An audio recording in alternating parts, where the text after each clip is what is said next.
Rachel Reeves, the UK's shadow chancellor, has recently become the focus of widespread criticism due to a significant reversal in her tax policy, sparking fears that her U-turn could disproportionately affect low- and middle-income earners. This shift marks a stark departure from her earlier commitments, which strongly ruled out the introduction of wealth taxes such as inheritance tax, capital gains tax, and the removal of pension tax relief.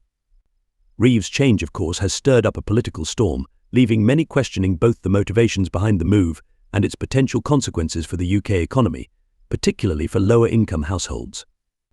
Initially, Reeves made it clear that a Labour government would not resort to raising taxes that target wealth.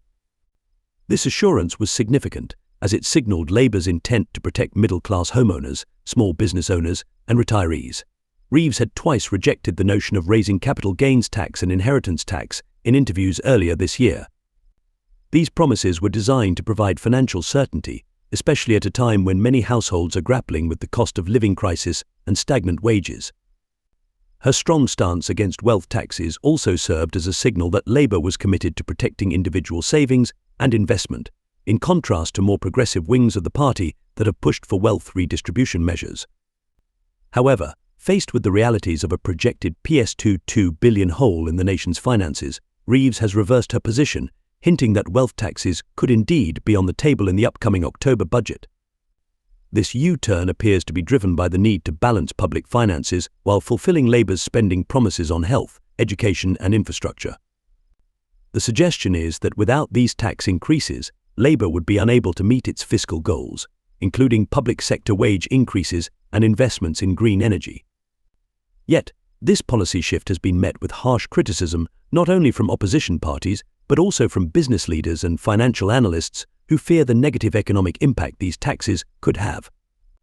The primary concern surrounding Reeves' tax U-turn is that what may start as taxes targeting the wealthy could easily cascade down to affect middle and lower-income earners.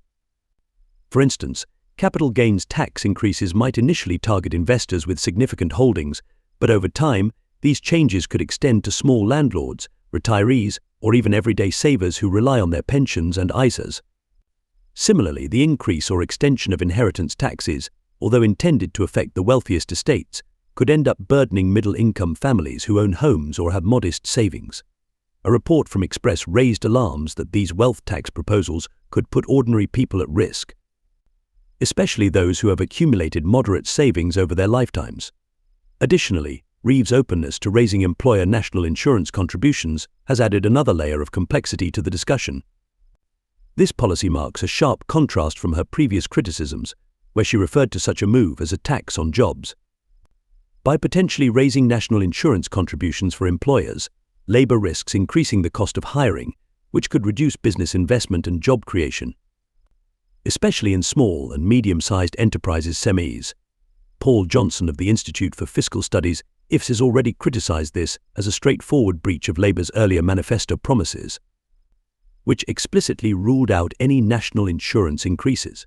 The concern here is that increasing these taxes could deter businesses from hiring new employees or maintaining current wage levels, particularly for lower-skilled jobs, which could exacerbate unemployment and wage stagnation for the very workers Labour purports to help.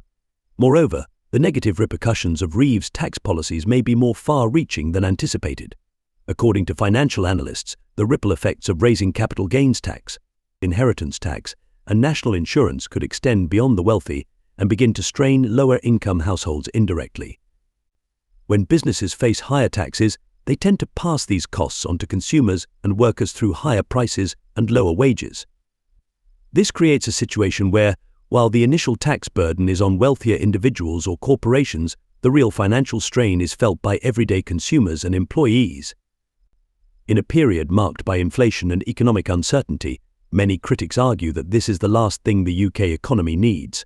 The political fallout from Reeves' U-turn has also been significant. Critics from within Labour's more progressive faction have accused her of betraying the party's commitment to wealth redistribution, while conservative commentators have argued that Reeves is damaging business confidence at a crucial time for economic recovery. There is also concern that this U-turn reflects a broader inconsistency in Labour's economic strategy. By attempting to reconcile fiscal conservatism with progressive spending goals, Reeves and Labour risk alienating key voter bases including both the middle class, who are concerned about wealth taxes, and the working class, who fear job losses and wage cuts. It is also worth noting that Reeve's new tax policies are being rolled out in the context of a broader economic narrative where trust in political leadership is fragile. With the UK still recovering from the economic shocks of Brexit, the COVID-19 pandemic, and global supply chain disruptions, many voters are wary of any policies that could create further instability.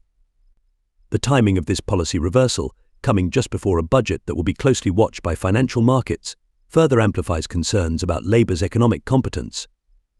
If markets perceive Labour's plans as fiscally unsound or overly punitive to businesses, this could lead to a depreciation in investor confidence, driving up borrowing costs for both the government and private sector. Reeve's policy shift is not happening in a vacuum either. International economic trends, particularly inflationary pressures in major economies like the United States and Europe, are creating additional challenges for UK policymakers. By raising taxes, Reeves could risk dampening economic growth at a time when inflation is already eroding consumer purchasing power. This has led some economists to warn that Labour's tax increases could slow down the post-pandemic recovery, pushing the UK back into stagnation. At the same time, failing to address the PS2 £2 billion shortfall in public finances could have equally devastating consequences, leading to cuts in essential services and weakening the government's ability to invest in critical sectors such as healthcare and education. Ultimately, Rachel Reeves' U-turn on tax policy represents a critical juncture for Labour's economic agenda. While the goal of closing the fiscal gap and funding public investments is laudable, the methods chosen have raised serious concerns about unintended consequences, particularly for low and middle-income earners. The potential for these tax increases to stifle business investment, reduce job opportunities, and exacerbate the financial strain on everyday households has led to widespread backlash. As Labour prepares to introduce its full budget later this year, the debate over these tax proposals is likely to intensify, with voters and businesses anxiously awaiting further details on how these changes will be implemented and who will bear the brunt of the financial burden. The political and economic ramifications of this U-turn are still unfolding, but one thing is clear: Reeves' policy shift has put her and Labour in a precarious position. Striking the right balance between fiscal responsibility and protecting vulnerable earners will be key to ensuring that these tax policies do not backfire.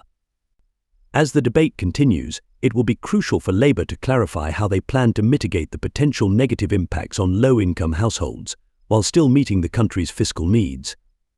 For many, this policy reversal has raised more questions than answers, and it remains to be seen whether Reeves' new strategy will help or hinder Labour's chances of securing public trust in the next general election.